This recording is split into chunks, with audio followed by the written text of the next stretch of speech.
High friends, फेरि पनि स्वागत छ हजुरहरूलाई मेरो अर्को भिडियोमा।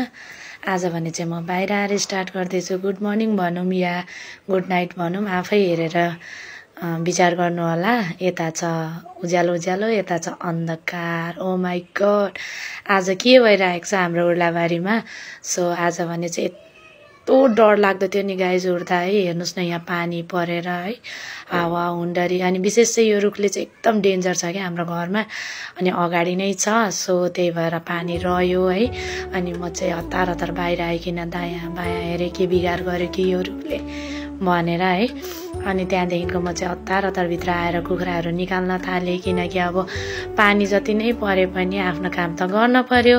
सो त्यही भएर मैले चाहिँ यिनीहरूलाई चारो पानी रेडी गरिदिएँ, अनि यसरी छोडिदिएँ। अनि त्यहाँदेखि हेर्नुहोस् न, पुरा गाँटोबाट खाइरहेको छ। अब यिनीहरूलाई मात्र अगाएर त भएन, आफ्नो पनि पेट पूजा गर्नु पर्यो। सो फेरि हेर्नु न, रुखले यति धेरै काम बढाइदिएको छ नि। यो कामलाई चाहिँ साइडमा राखेर मैले भित्रको काम चाहिँ सकिसकेको छु अलरेडी होइन। अनि यसो किचनतिर पसेको त कान्छा त पुरा चिया बनाइरहेको रहेछ।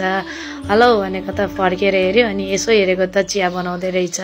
कति थोरै भनेको तपाईँको र मेरो लागि भन्यो। अनि त्यहाँबाट म पनि यतिकै किन बस्ने भनेर बेलुकाको रोटी थियो, अनि मैले चाहिँ ग्यास तताएँ, अनि कराई बसालेँ। त्यसको बादमा मैले रोटी प्लेटमा राखेँ, अनि त्यसपछि चाहिँ मैले पानी रेडी गरेँ।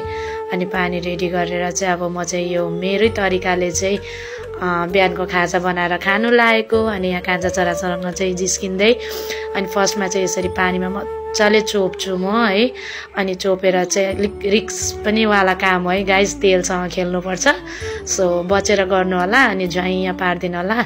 छेउमा प्लेट लिएर चाहिँ अनि यसरी चाहिँ यसलाई उल्टाइ पोल्टाइ मजाले सेक्नु होला। अनि त्यस बादमा चाहिँ है, अनि मिठो हुन्छ चियासँग खानुलाई, अनि सब्जीसँग पनि खानुलाई चाहिँ।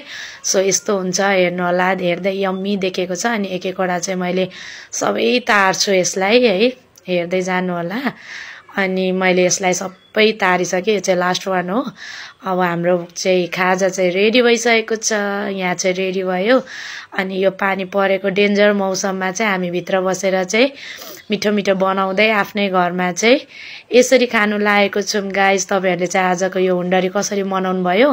हाम्रो चाहिँ यस्तै भयो। एनिवे घरको काम गर्नै पर्यो। त्यो चाहिँ रातिको भ्यू होइन, बिहानको हो है। अनि एकदम डरलाग्दो पानी परेको थियो। अनि त्यसमा चाहिँ हामीले चाहिँ खाजा यसरी बनाएर खायौँ, एकदमै मिठो भएको थियो गाइज है। अनि मैले चाहिँ कान्छालाई पनि खा त भनेको त, अनि कान्छाले पनि कम कि नकम गर्दै चाहिँ पहिला चाहिँ खाँदै थियो। एकछिनमा त ग्वाम्मै मुखमा लाएर त केटालाई त पल्केछ है, मलाई चाहियो भने पकपक म तैँले पकाएको चिया ट्राई गर्छु, अनि त्यसको बादमा चाहिँ म तँलाई भन्छु भनेको त केटाले मिठै पकाएछ खा भने। So thanks.